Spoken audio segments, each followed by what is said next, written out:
Hello everyone, welcome back to my YouTube channel. आज चाहिँ मैले बिहे गर्दाको तयारीको सानो सानो भिडियो क्लिपहरू जोडेर हाल्दैछु। मैले पनि राम्रोसँग हेरेको छैन, सँगै हेरौँ। सो इन्जोय गरौँ। बिहेको लागि सरसामान रेडी गर्दैछौँ। अनि केरा छ, यहाँ हाम्रो रोटी पाकिसकेको छ, टन्नै मजाले तयारी हुँदैछ। अनि यहाँ छोटाबाट तल चाहिँ रोटी पकाइरहनु भएको छ, तल पकाउँदै माथि ल्याउँदै राख्दै गरिरहेछौँ। तल माइजू आन्टी अनि दिदी ठुली आमाहरू चाहिँ मजाले रोटी बनाइरहनु भएको छ। अझै उस माहौल जम्दैछ, रमाइलो हुँदैछ। अब चाहिँ तल गएर हेरौँ काम कुरो के कसो कसो हुँदै रहेछ।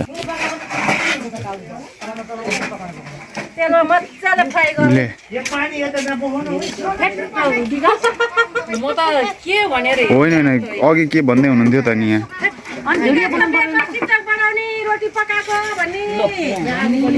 त्यस्तो नभन्ने लाज लाग्छ।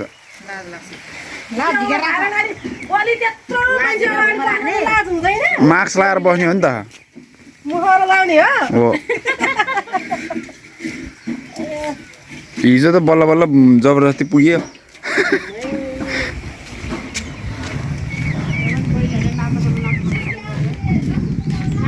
फेरि यता चाहिँ मेरो हेटौँडाबाट आएको साथीहरू सुस्मिता, सङ्गीता, सीमा, यहाँ तीनजना लसुन केलाउँदैछन्। लासो फ्यापुल्ला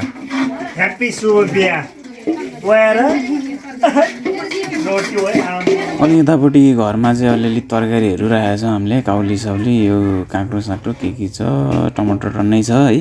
अब्बी गाउँघरको यस्तै छ हाम्रो। यता घुम्दै हाम्रो यहाँ टेन्ट पनि आइसकेछ।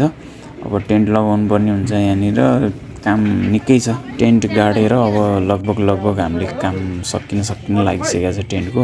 अनि यो लुगाहरू झल्लरहरू के हो यो मिलाउने चाहिँ अलिअलि बाँकी छ।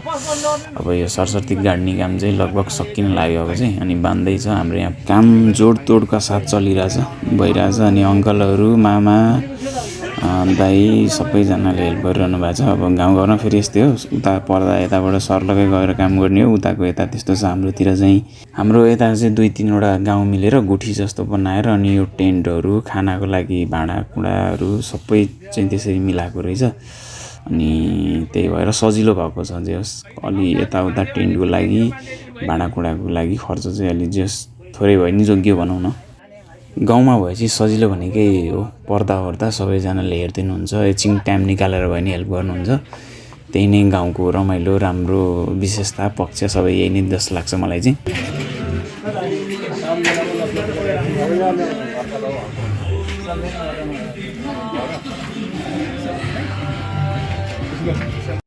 साइडमा म्युजिक बजाउँदै काम चाहिँ दमदारसँग अगाडि बढिरहेछ। अब लगभग सकिनै लागिसक्यो। यो माथिपट्टि बनाएको टेन्ट चाहिँ हाम्रो यहाँ बाबु अङ्कलको घरमा हो। यहाँ चाहिँ जो पाहुनाहरू आउनुहुन्छ उहाँहरूलाई चाहिँ खानाको लागि बनाएको टेन्ट हो। यो चाहिँ सबै लगभग सजिसकेको छ भनौँ न, मिलिसकेको छ। अब यो टेबल कुर्सीहरू चाहिँ राखेको छैन। तलपट्टि भएको चाहिँ अब बेहुला बेहुली टिका सिका लगाउने यताउता त्यो चाहिँ अलि त्यस्तो टाइपले बनाएको। अनि यता माथि चाहिँ खाने ठाउँ बनाएको छौँ। यहाँ आन्टीहरूले पात यो पत्ता टक्करी गाँसिरहनु भएको छ। यता फेरि सङ्गीताहरू, सीमा, सुस्मिता बहिनीहरू भएर चाहिँ यहाँनिर भोलि लिएर जानको लागि बिहेको लागि यो फलफुलहरू रेडी गर्दैछन् भट्टाभट।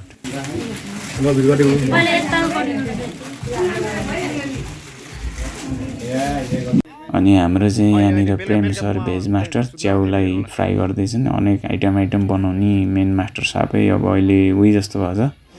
साथी दाई पनि पऱ्यो, मैले दाई पऱ्यो कि काका पऱ्यो थाहा भएन। जो साथी पनि हो, अब दाई काका पऱ्यो आफ्नो हिसाबले चाहिँ। यो चाहिँ च्याउ सक्यो होइन, अब यति होइन भइहाल्यो त नि। यहाँ चाहिँ दिदी र आन्टी भएर माला बुनिरहनु भएको छ, उनिरहनु भएको छ बेहुलाको लागि भनेर। एकदम तयारीका साथ माला बनाउँदै हुनुहुन्छ है। यहाँ फेरि हाम्रो ग्याङहरू मेहन्दी लाउँदैछन् हातमा भट्टाभट।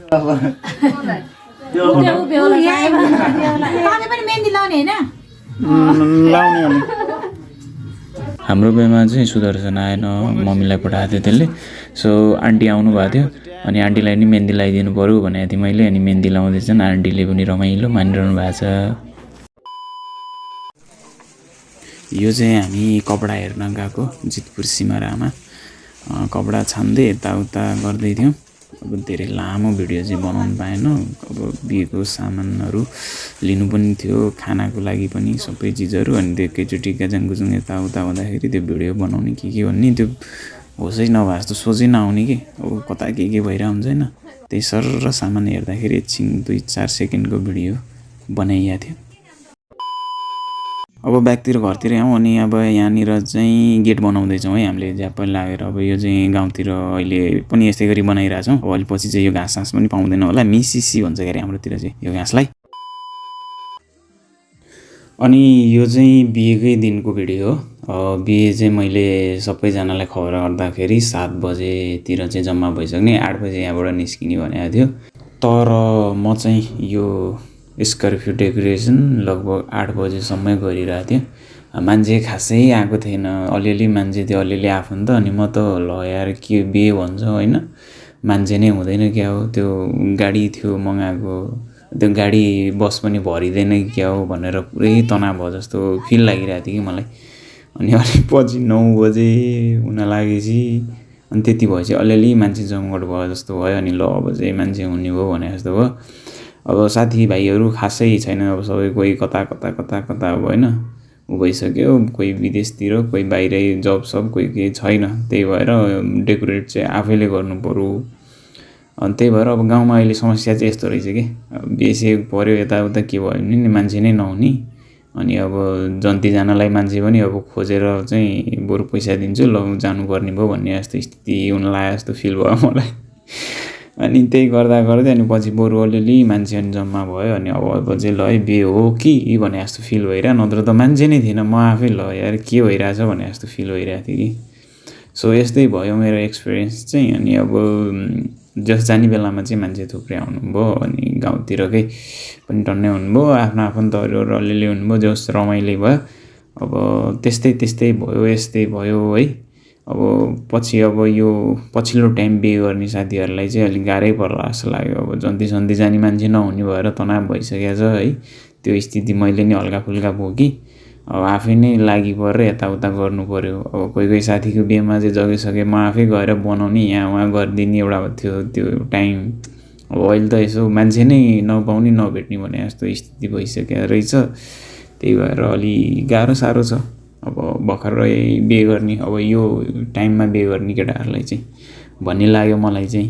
अब मेरो एक्सपिरियन्स यस्तै छ, तपाईँहरूलाई मैले सुनाएँ है। अब बेहुला मान्छे नै आएर गाडी साडी सिँगार्न यताउता लागि पर्ने स्थिति आइसक्यो भनेपछि त कहाँ पुगिरहेछ काम कुरो, के भइरहेछ स्थिति भनेर त बुझ्न सकिहाल्नुहुन्छ। जे होस् यस्तै भयो, जसो मिलाएर होइन यताउता गरियो। सो भिडियो क्लिपहरू चाहिँ यति नै थियो।